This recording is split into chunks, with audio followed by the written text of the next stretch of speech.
Welcome to Pick Up and Deliver, the podcast where I pick up my audio recorder as I step out the door and deliver an episode to you while I walk around. I'm Brendan Riley.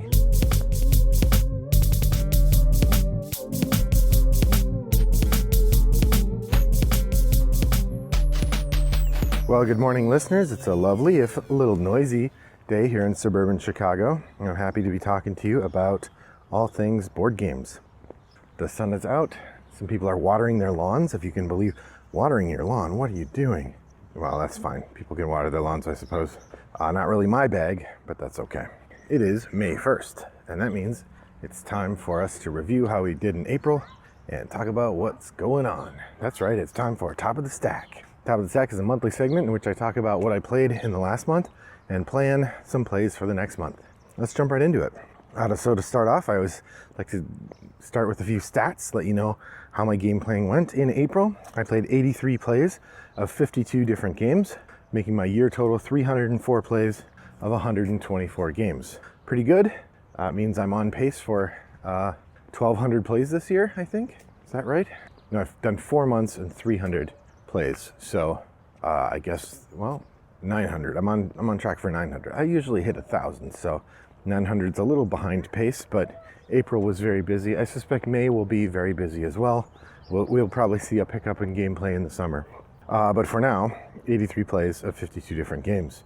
My shelf of opportunity saw a big swell. I'm always trying to reduce it, trying to bring it down, but I had a jackpot at Goodwill where I picked up something like 11 games for $31. And some of them I got as games for my board game club at my school. Some of them I got for other things, but for the most part, the idea is to get as much as I can. When I find new games for cheap, especially if they look kind of cool, I'm going to try them. But that means that my collection size boosted at a time when I normally am, or my shelf of opportunity boosted at a time when I'm normally trying to reduce it. But that's why we saw the increase. We also saw the collection size boost up from 579 to 588 games.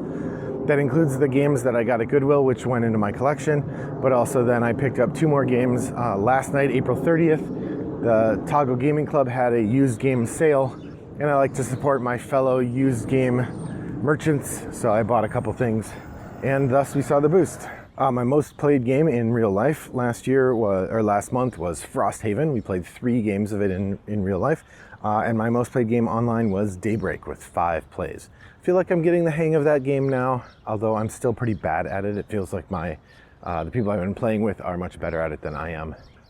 The penalties in particular, I need to spend a little time with the rulebook to really understand how they work. They just kind of happen, and I would probably be better at the game if I understood it better. Probably the biggest part of my top of the stack each month is deciding on which games I'm going to try to play for the next month. I always pick out 4 games, and the goal is to play 3 of them in the month. They're generally, not all of them are brand new, but they're either new or I haven't played them in a long time.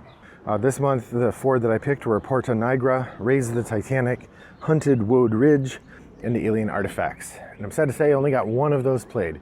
We played Alien Artifacts, and it was a little longer than I'd like, but actually pretty fun. I really like it. I think it probably has a lower popularity because the rulebook isn't great, and it's a little more complicated than it needs to be, but the game itself is pretty fun. I'll talk about that in a future Board Game Espresso, but I liked it a lot, staying in the collection for a while at least. I read the rules for Porta Nigra, got all ready to play, and then didn't play it.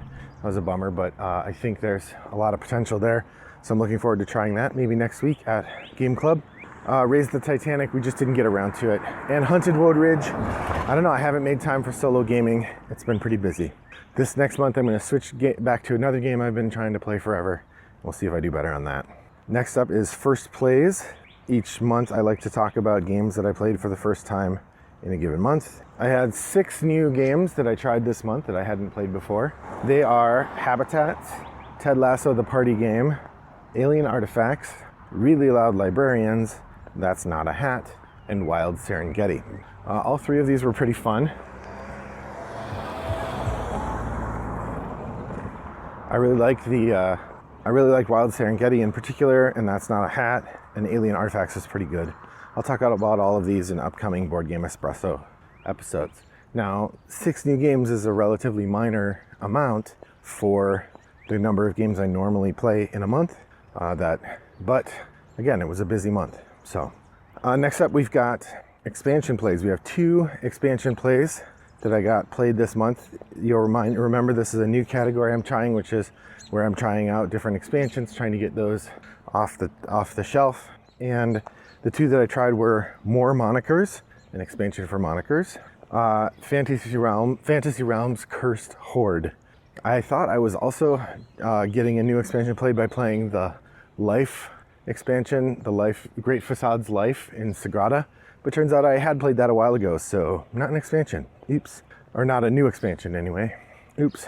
We did get 3 games out of the dust. This was Dude, and I guess technically More Dude, but I consider More Dude an expansion for Dude, not a game in itself, even though they're sold in separate boxes.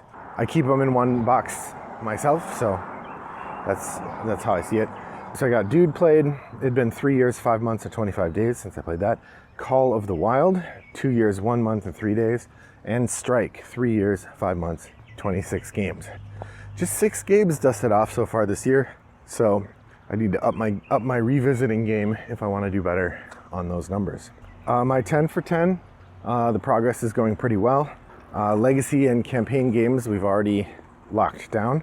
I did get a number of nature and animal games played this month. I got Habitats, Trails of Tucana, and Wild Serengeti, which puts me up to 5. That's halfway to the goal. We did play Frosthaven once for 3 hours. The other 2 plays were not 3 hours this month, or the other plays. So we're on pace, because that's up to 8 games that have been taking more than 3 hours to play. No cute animal games this month. We played an unlock game, WAFF's Odyssey, which gets us 2, so we're a little behind on escape room games, but we'll get there. 1 novelty game, that's Ted Lasso, the party game. 4 expanded game. We got 1 expanded game, I said, although that's obviously wrong because we also played Fantasy Realms and Monikers. So I guess I got 3 expanded games there. I'm gonna go back and fix that, which means we're up to 7 expanded games. Nice. Oh no, never mind. I have Sagrada and Fantasy Realms there. Maybe I didn't consider Monikers interesting enough to be expanded in the context of the board. I've played 1 game starting with every letter from A to J. We're up to 8 games from K to T, and we've only played 2 games from U to Z, and then starting with numbers. So making good progress on my 10 for 10. This one's been really enjoyable. It's fun to make progress. It's fun to kind of see where we have to go. It's fun to start planning a little bit. For next month, I should do a survey of how many plays we have left to do and kind of make a plan to make sure we're going to hit our target. So yeah, that works really well. I did no painting this month for I don't know if I've done any painting this year.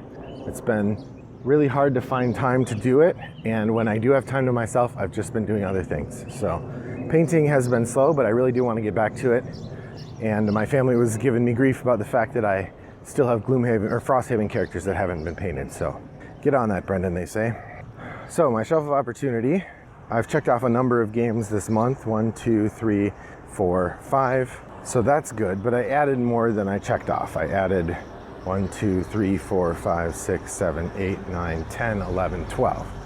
I added 12 and I only checked off 5. So falling behind, 68 unplayed as of the last update.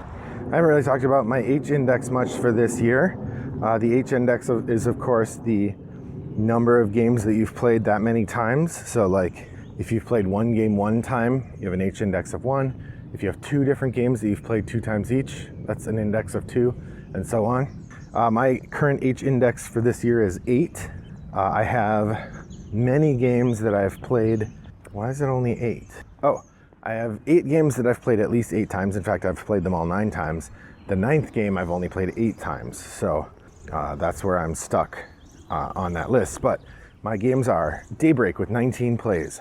Oh, and see, shoot, I log unpublished prototype when my design partner and I play a game that we haven't published yet. I log that as unpublished prototype, and then in the board variant area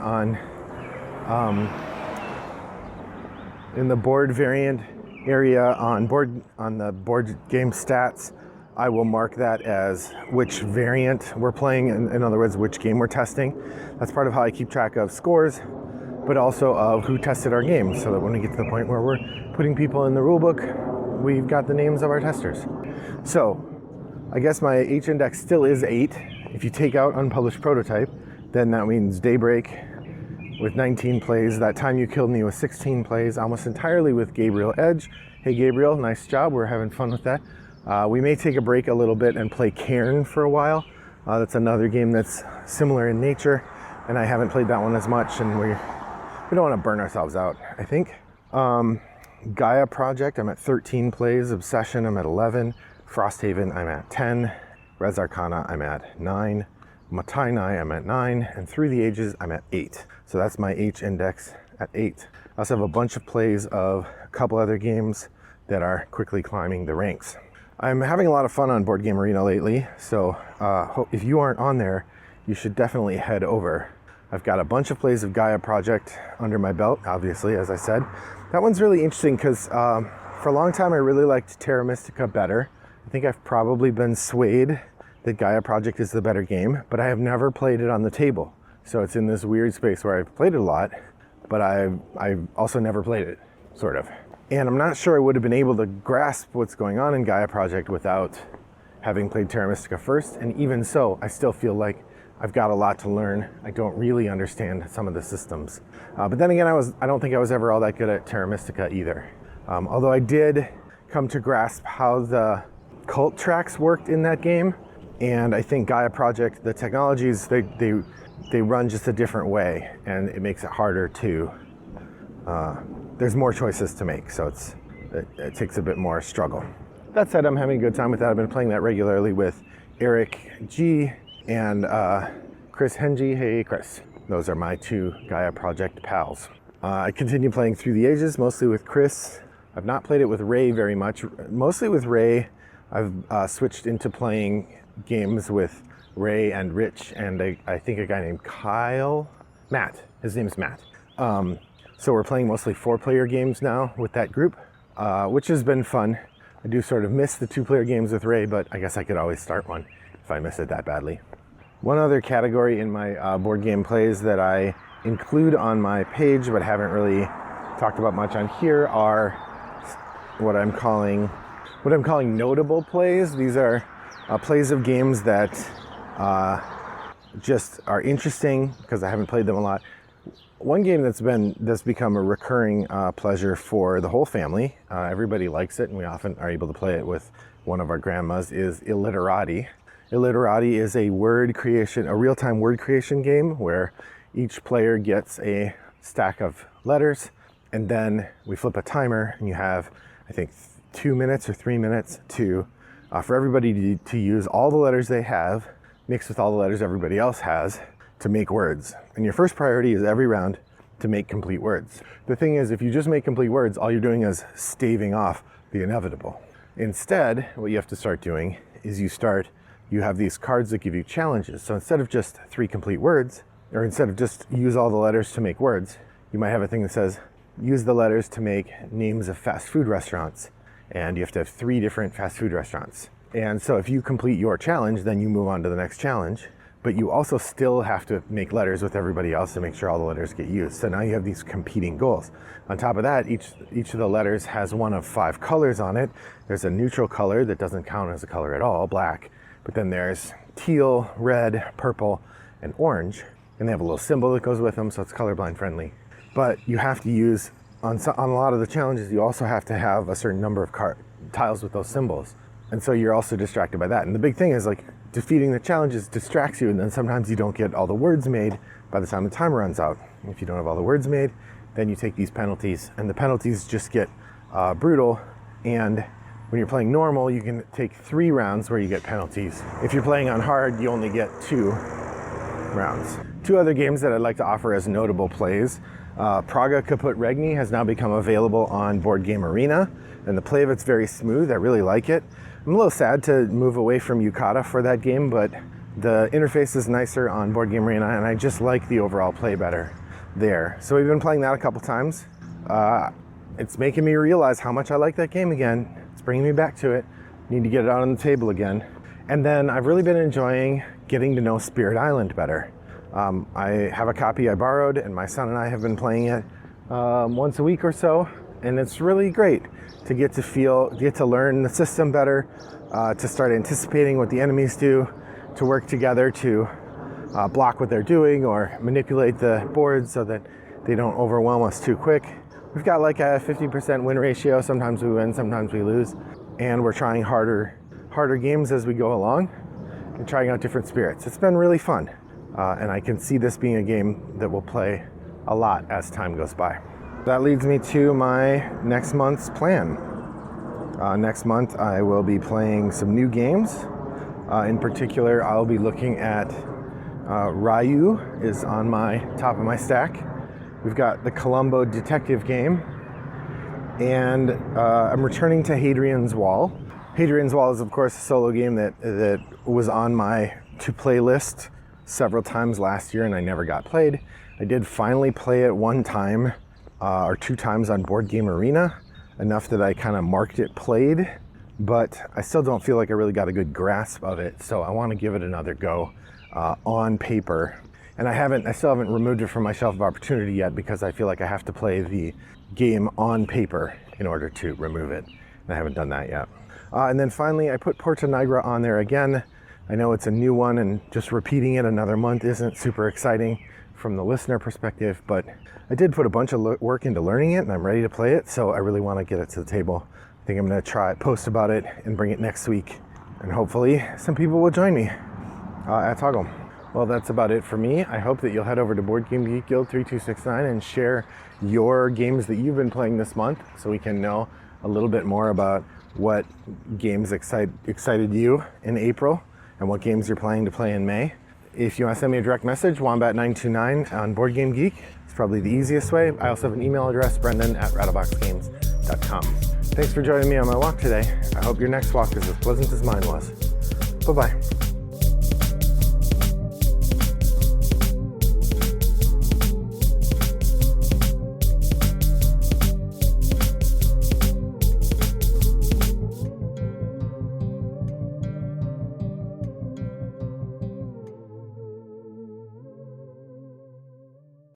Brought to you by Rattlebox Games.